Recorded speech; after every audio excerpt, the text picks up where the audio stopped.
I'm Christopher Titus, and this is the Armageddon Update. You know, it just keeps getting weirder, doesn't it? DHS is considering a reality show where immigrants compete for expedited citizenship. If a year ago you would put all your money on total chaos, corruption, and stupidity, today you'd be raking in the chips. There's just no rules anymore.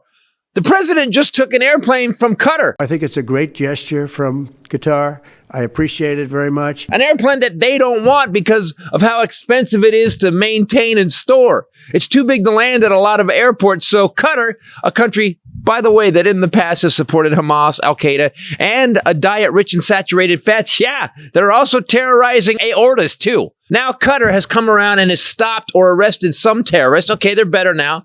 But they still allow people that finance terrorism to operate freely in their country. So they're still kind of terrorist adjacent, as it were. But yeah, Trump, cool plane. Trump says the plane was given to the Air Force. But when he leaves, he gets to take it for his library. Trump's library, by the way, will be one drawer in a nightstand because he's banned all the books. It's also weird to have a library for a dude who, frankly, can't read. Am I supposed to read it right now? Yeah, please do. Perhaps you'd like to say what that very important paragraph. Yes. This week, he had the South African president, Cyril Ramaphosa, over to the White House, and he QAnon the living hell out of him. Over whether genocide is taking place in his country. Trump then played a highly edited video showing unsubstantiated claims of genocide against white South African farmers. Trump says there's a white genocide in South Africa, that the Afrikaner Party is oppressed and white farmers are being murdered and then turned into scarecrows. Okay, I added that last part. You do allow them to take land. No. You do allow them to take land. Nobody can and then take when land. they take the land, they kill the white farmer. And when they kill the white farmer, nothing happens to them. No. And none of it's true. In fact, the agriculture minister in the White House was an Afrikaner. So the white farmers are being killed, yet the guy in charge of those farmers for the country is a white farmer. So if that means if it's happening, it's cracker on cracker crime at best, at worst.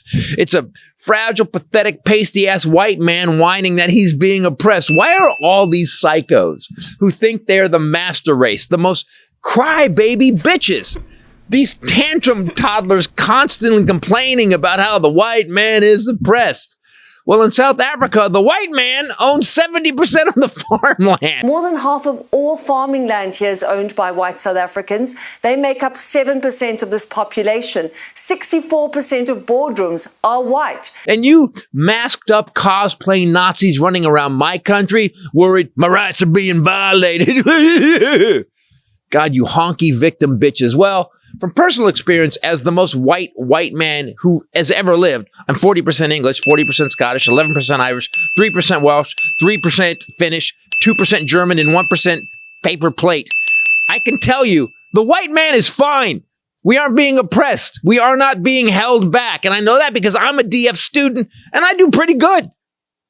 I do have trouble figuring out tip percentages in restaurants, but that's a math issue. In fact, if you think stopping any other race from getting the same shot as you alabaster assholes think is your birthright, then you aren't the master race. You are a weak, coward, ignorant pussy, which is short for pusillanimous, which means coward. You think you're the master race, but can't compete with anyone of another race? They took our jobs. Yeah, they're down. That's pretty weak shit, bro. Weak.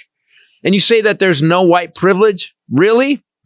I'm sorry. The dumbest daughter coveting 34-time convicted daddy's boy racist rapist, a man who has failed at an airline selling steak, water, vodka, stolen from children's charities, and has been bankrupt 6 times. A white man who, if he was any other race with his criming, would be working on a chain gang in an alligator-filled swamp in Louisiana. So please, you fragile white punks, read a book, get a degree, learn to weld. But you take responsibility for your life not working out because it's your fault. Because people, your skin gave you a get out of jail, get out of poverty, get out of oppression, and not get randomly shot by the police card. No one is oppressing white men anywhere. You're actually a Caucasian embarrassment. Stop doing meth. I'm Christopher Titus, and this is the Armageddon Update. God, man, I'm so tired of when did we get these fragile bitches to running our country? I don't get it at all, man. And you know what? You know damn well it came from Elon Musk. Elon Musk would be like, my father says that we're being oppressed the whole time. You mean the people that were oppressing the entire population of South Africa? God, I hate white people.